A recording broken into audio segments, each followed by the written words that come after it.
Ben McQuinney Outdoor Radio is presented to you by AnglersChoice.ca, the Angler's Choice in handmade soft plastics. Also sponsored in part by Handlebars Musky Lures, Zing the Bling, Frantic Big Game Baits, Keith's Trophy Fishing, Fish NV, Catch It.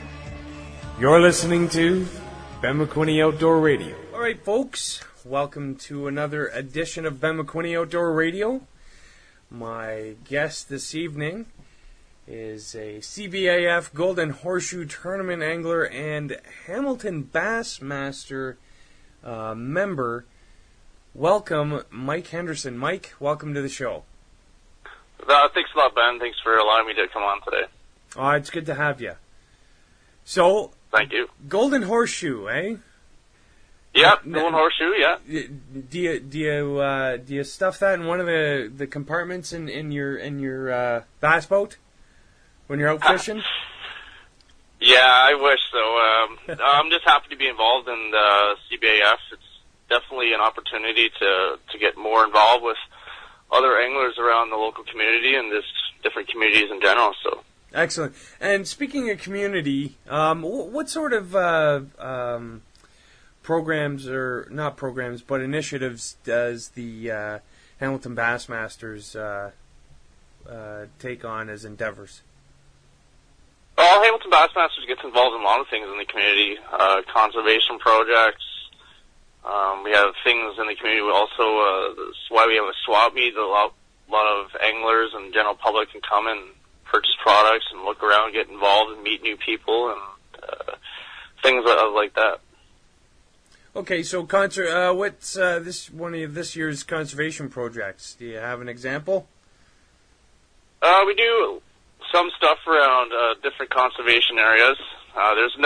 We don't have one as of yet to date, but I know in the past, Hamilton Bassmaster used to be involved in conservation projects and things like that, going down and cleaning up different areas, which is really well known for bass clubs.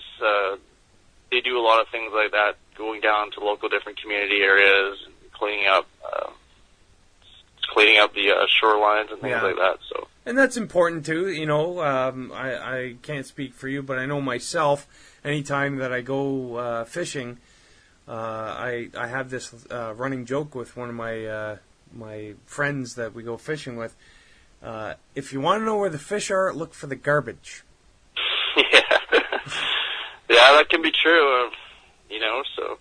So pick it up, folks, because we have a lot of great community clubs out there, like the Hamilton Bassmasters, but it's not just on their shoulders that the litter gets picked up. It's on everybody that enjoys the outdoors. If you pack it in, pack it out. Oh, definitely. One little tip I could probably recommend is maybe just bring a little garbage bag with you. Absolutely. A lot of anglers don't think about that sometimes. Most times there's not a garbage bin or something like that around. We can just bring a little garbage bag with you and just anything that you see, just kind of throw it in there after you're done fishing, and helps out everybody. So. That's right. So tell us a little bit about yourself, Mike. When did you get started in fishing? I actually started when I was about 3 years old. I started fishing little sunfish on the Grand River in Caledonia. My dad actually got me involved in that. And as I got older, right around 18 years old, I started doing a lot of pro-ams. I used to get involved in the pro-ams and stuff like that. I used to actually watch Bob Azumi and Rocky Crawford and those guys when it was the Chevy Mercury days. Mm-hmm. And I just always wanted to do the pro-ams, and I would definitely recommend anyone getting involved in fishing on a competitive level to actually start in the pro-ams.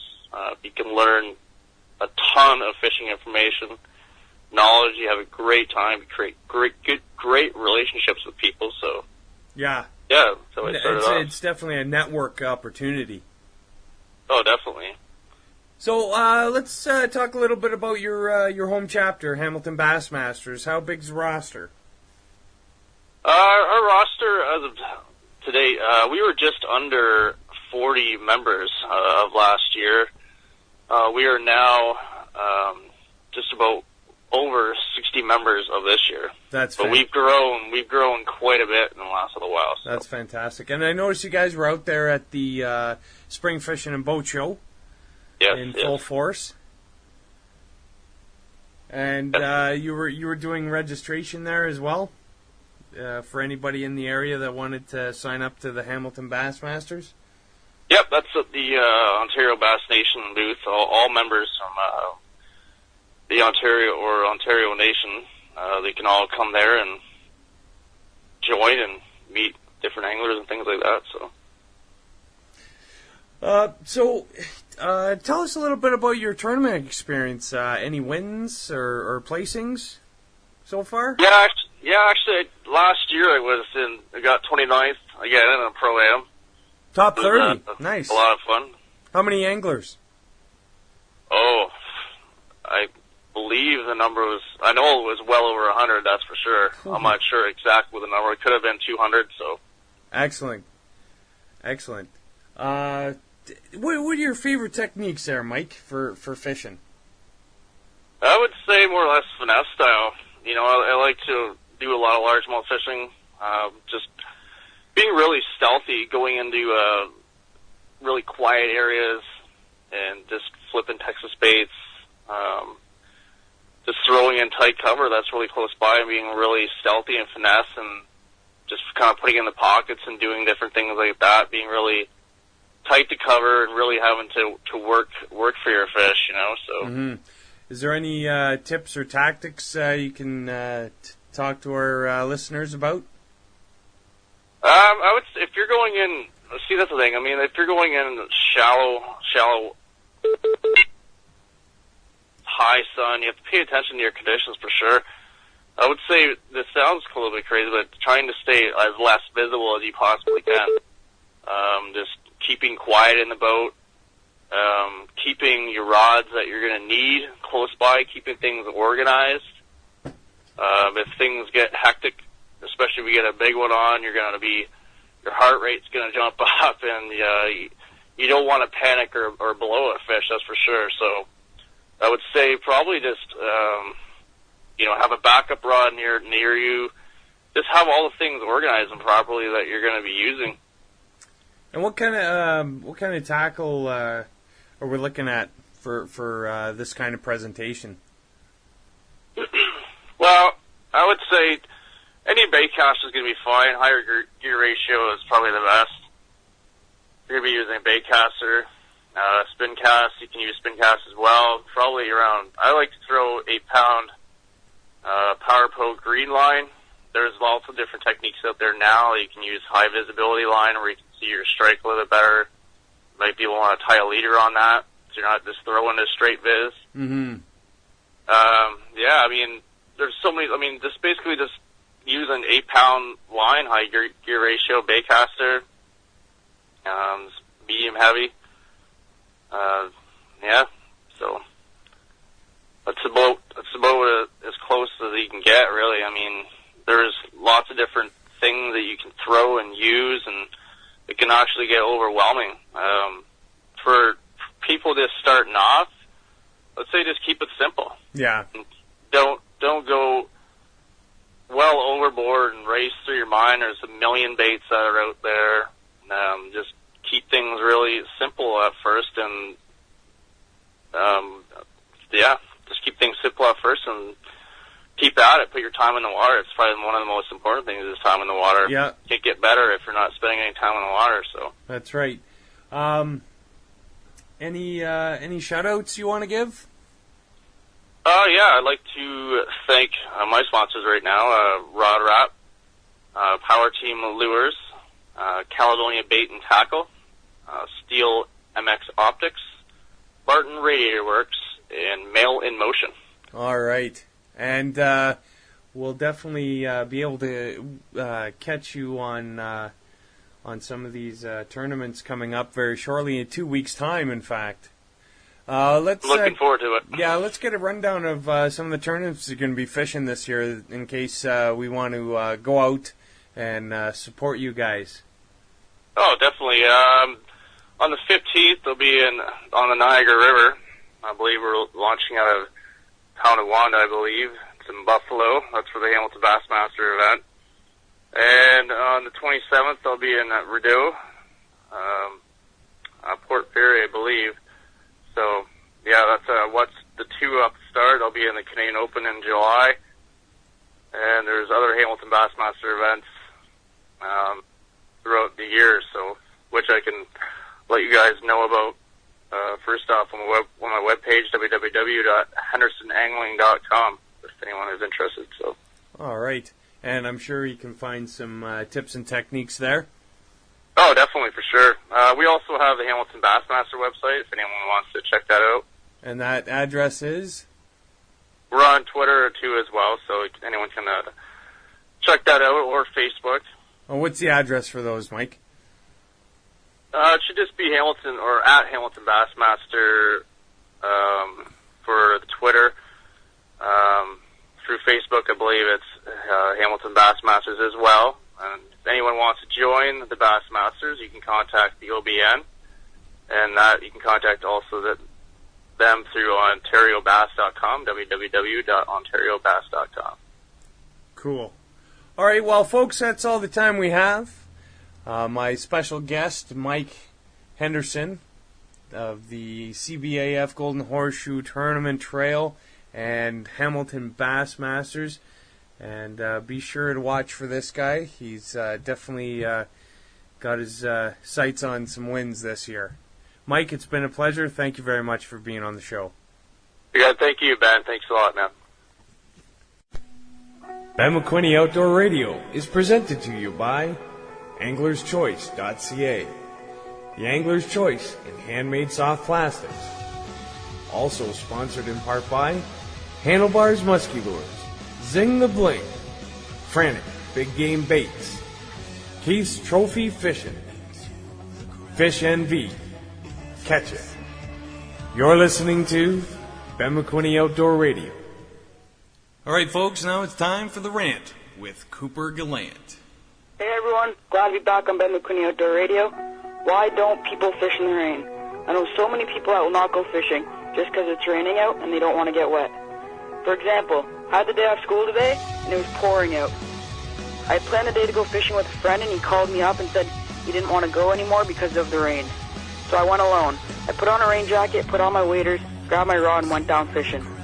The first hour was slow and I thought for sure it was going to be a slow day because of the heavy winds, rain, and cold weather.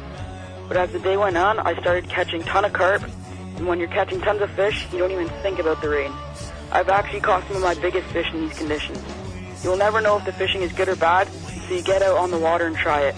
It was awesome. I had an absolute blast in the cold, rainy, windy weather. The next time, before you cancel your fishing trip, think twice, dress appropriately, and make the best of it. Thanks everyone for listening. This is Cooper Gallant, 60-Second Rant. Hey folks, if you like what you hear on Ben McQuinney Outdoor Radio, be sure to drop us a line at benmcquinney@yahoo.com. Alright folks, welcome back to Ben McQuinney Outdoor Radio. Up next is a good friend and accomplished hunter and angler. He's the host and producer of the Hunting Chronicles, Chris David. Chris, welcome to the show. Thanks, Ben. I think calling me a good friend is kind of a mild understatement. Yeah, we go way back. For a long, long time. I got some pictures that I'm sure some people would be very interested in seeing what you used to look like. With hair, no less. Yeah, that's right, with hair. You bet. It's always good talking to you.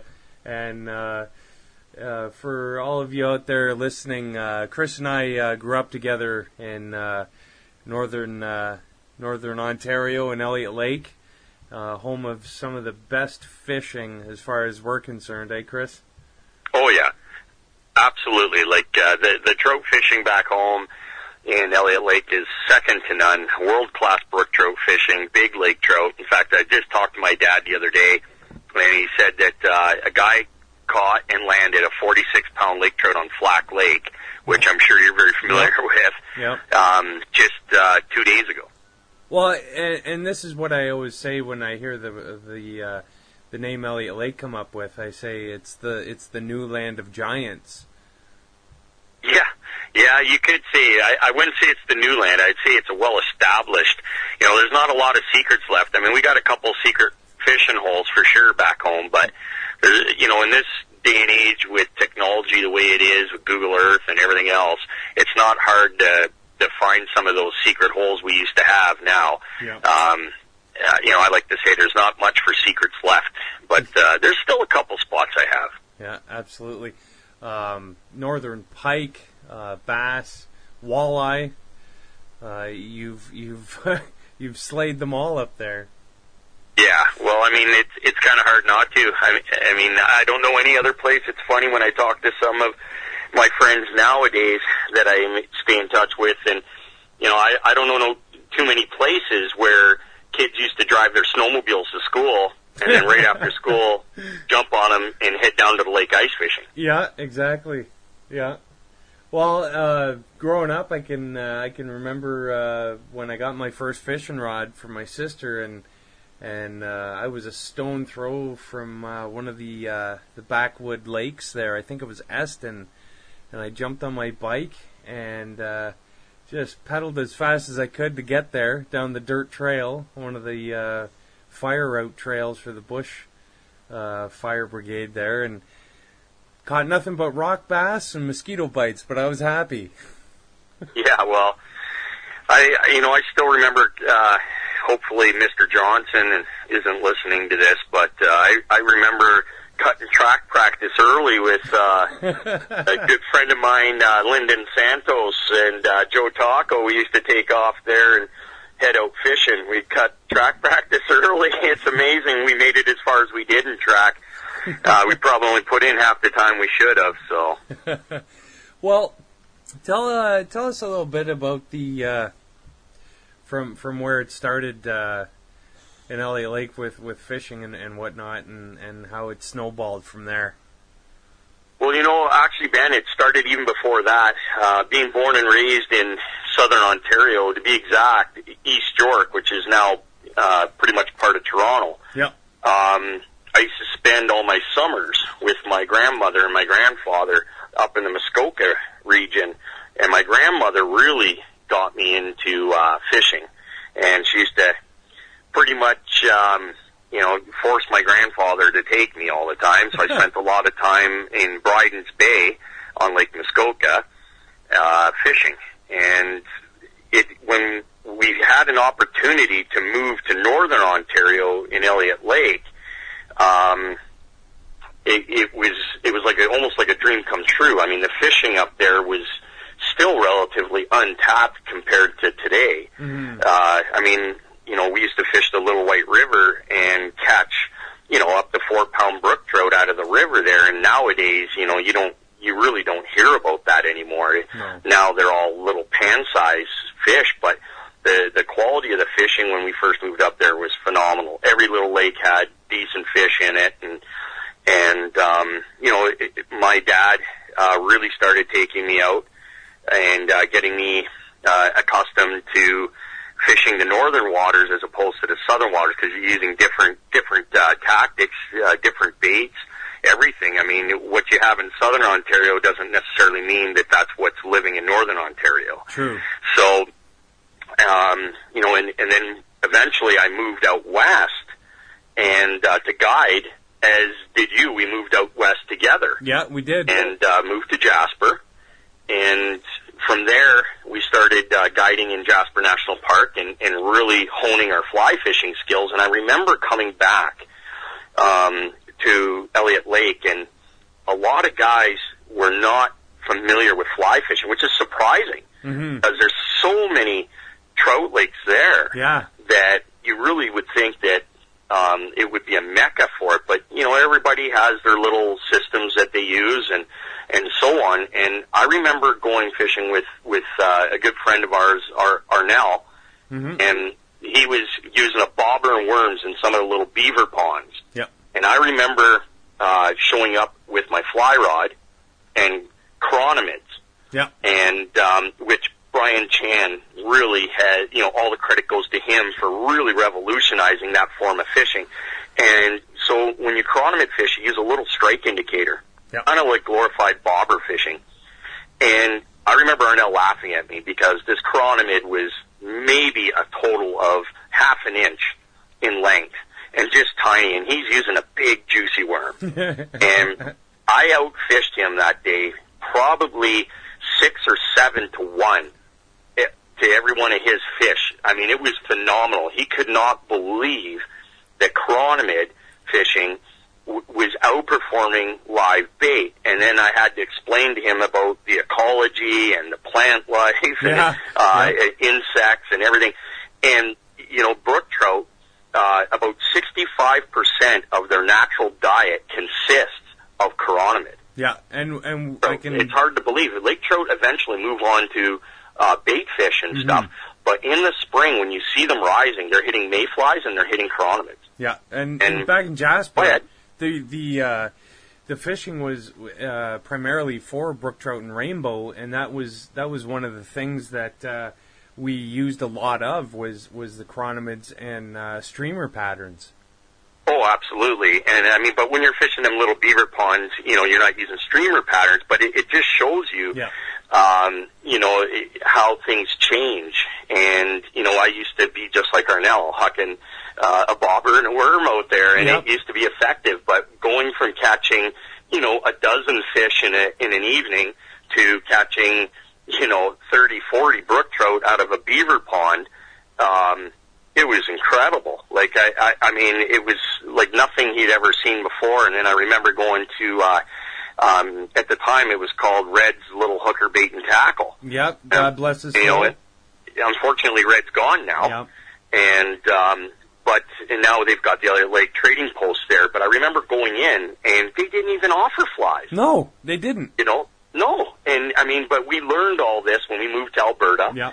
And which is, you know, Alberta and British Columbia are two meccas for fly fishing. Absolutely. Without a doubt. Yeah. And, you know, it's just interesting to see how much you mature and grow as an angler, and even hunting opportunities. You know, in Ontario, you're really limited to the species you can hunt. And then moving to Alberta opened up a door of opportunity like I never dreamed. It's a hunter's paradise here. Yeah. And the more I thought about it, the more I really wanted to start getting into the outdoor industry. Yeah. And that's kind of where this took off. And I started my own guiding outfit out west after leaving Jasper and not working for that there anymore. And then one day I happened to be approached by a fishing show, a TV fishing show. Because of some of my accomplishments, I had won a 3-time Master Angler of the Year out here and stuff, and so they asked me to come on board as a pro staff, and I did.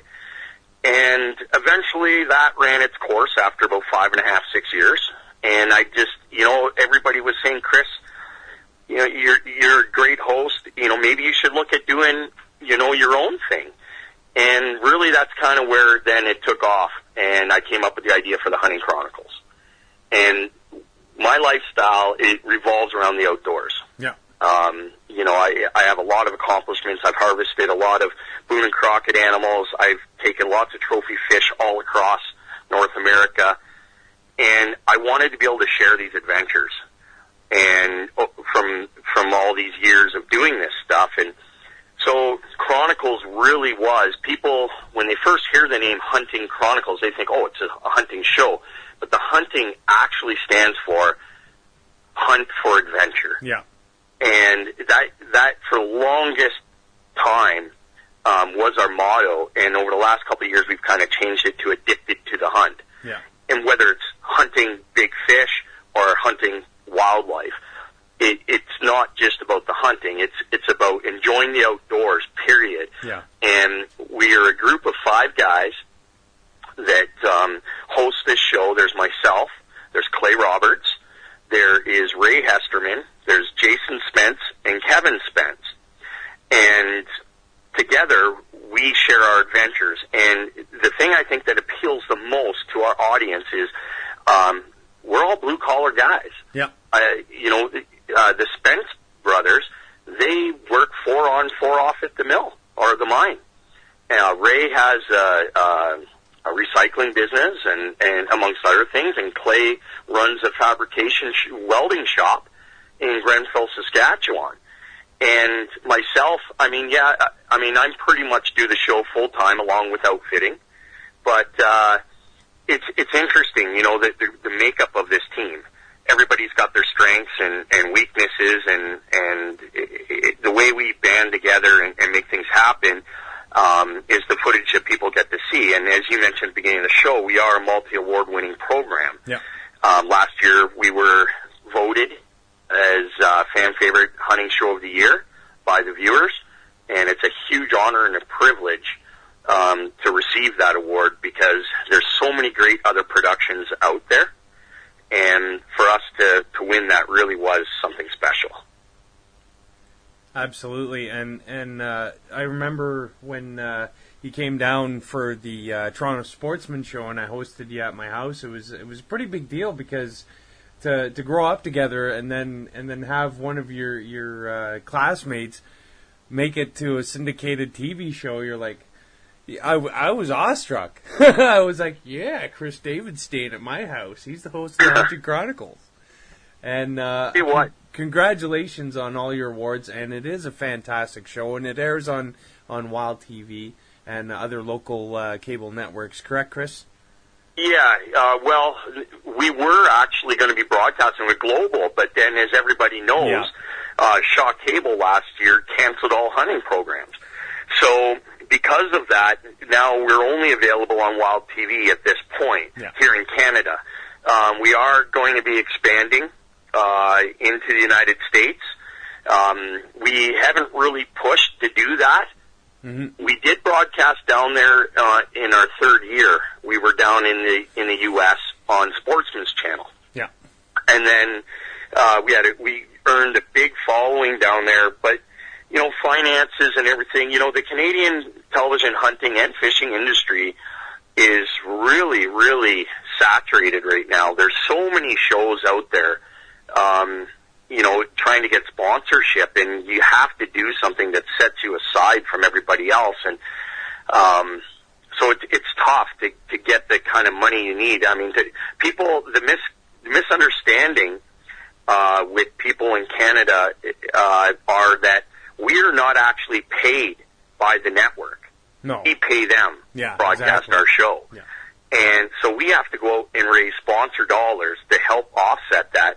Now, unlike some of these other shows that have professional editing teams and so on, we actually taught ourselves to edit. Yeah. And me growing up, I was the last guy you would ever picture to be a techie or a computer guy.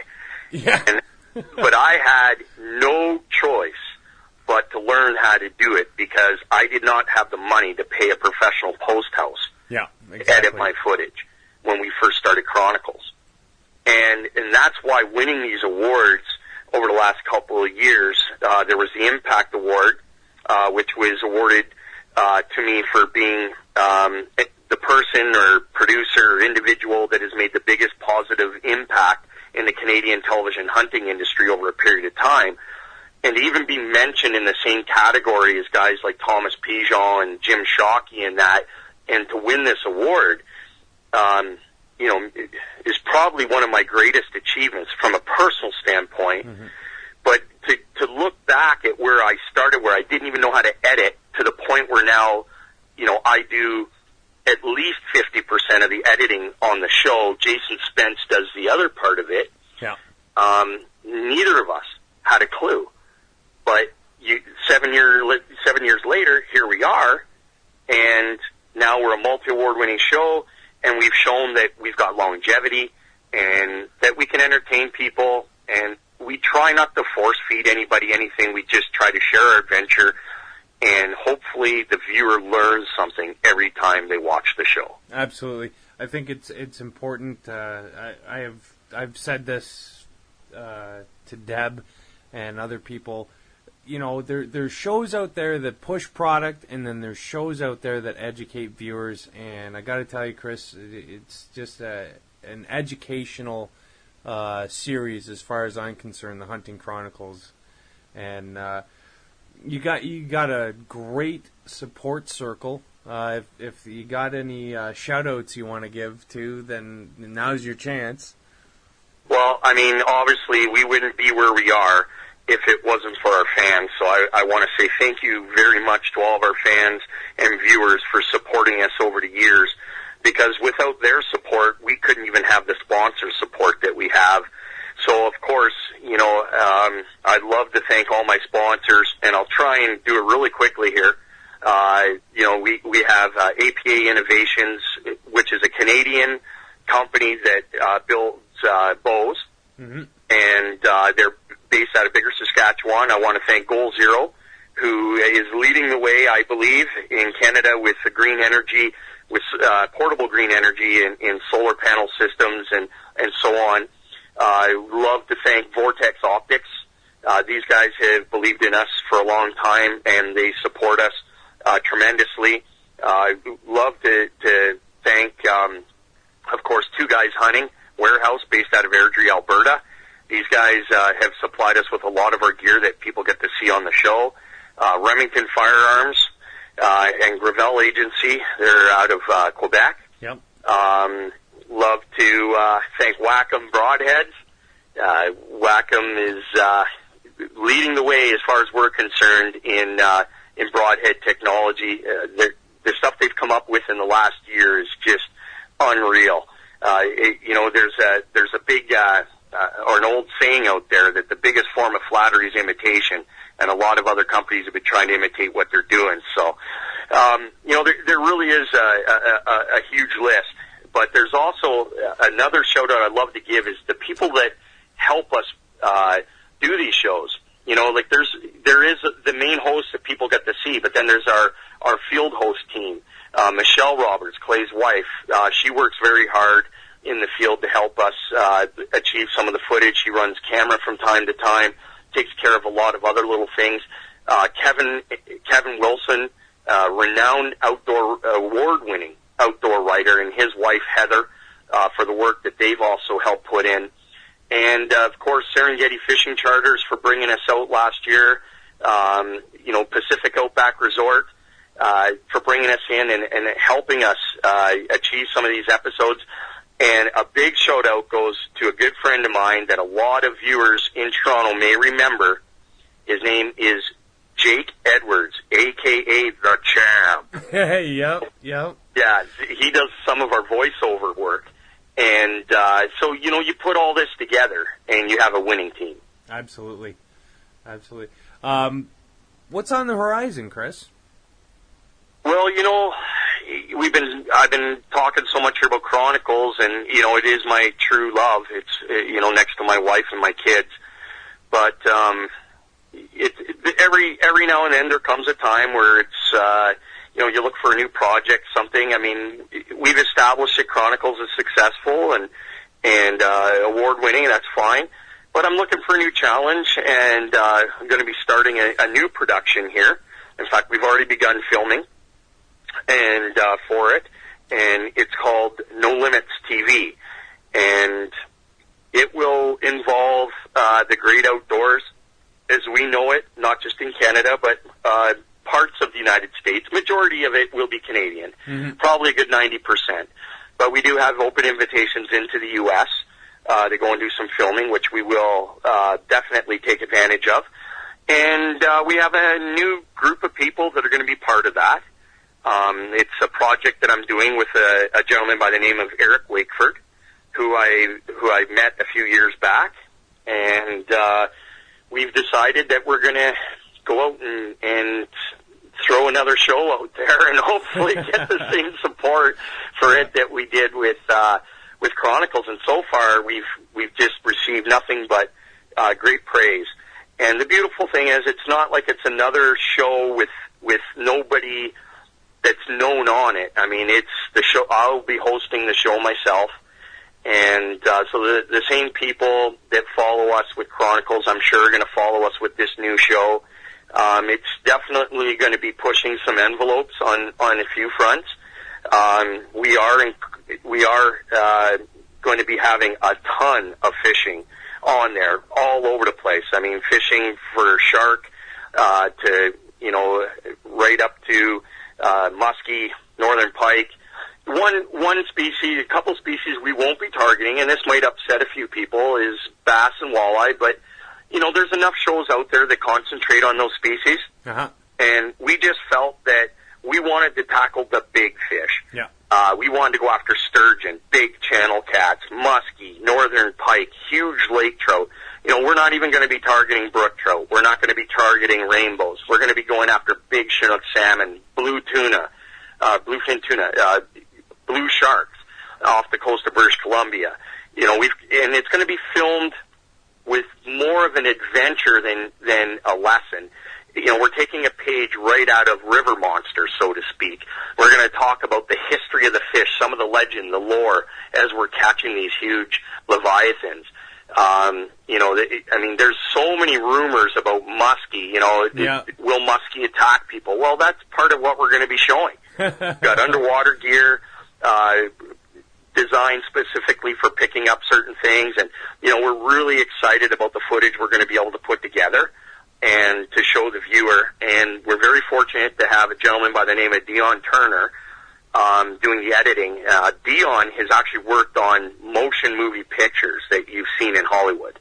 Wow. And to have him doing the editing for that is phenomenal. And it takes some pressure off me.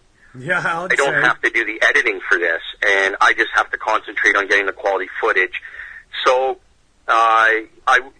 it's not a high-budget production, that's for sure. It's along the lines of Chronicles. It's just the way it's being done.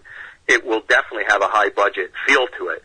But trust me when I tell you, you got to start off small and gradually get big, and that's what we've done. So, you can't overspend because you'll never recoup your money. That's true. Unless you do it, smartly. And, luckily, I have a lot of gear that I've already accumulated from Chronicles I'll be bringing, and of course Eric's got stuff. So, we're pretty well set up now. We've already filmed a couple episodes for the new show. Yep. And the launch date is next July. Awesome. And hopefully everybody will be keeping their eyes open, looking for it. I know we're definitely excited to bring it to everybody, and it's going to have a completely different feel than anything I've done before. Awesome. Well, Chris, it's always a pleasure to catch up with you and talk fishing and hunting with you. Folks, my special guest this evening, award-winning host and producer of the Hunting Chronicles, Chris David. Chris, you're the man, and I can't wait to see your next show. And next July, I am definitely going to be tuning in to No Limits TV. Well, Ben, I also want to say happy birthday. I know you got a birthday coming up here right away. Don't tell anybody. I was going to try and make it back. I just can't. I've got, as you know, with the new show, yep. I'm going to be all over the place filming, and I need to spend some time with family as well this year. That's something that's very important, and it's tough to do, is juggling, family life with the show. But, yep. You got to make it work. But thank you so much for having me on your program here, and I wish you all the best, and the sky's the limit for you, brother. Thank you.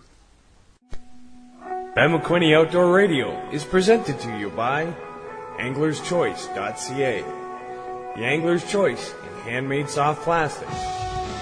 Also sponsored in part by Handlebars Musky Lures, Zing the Bling, Frantic Big Game Baits, Keith's Trophy Fishing, Fish NV, Catch It.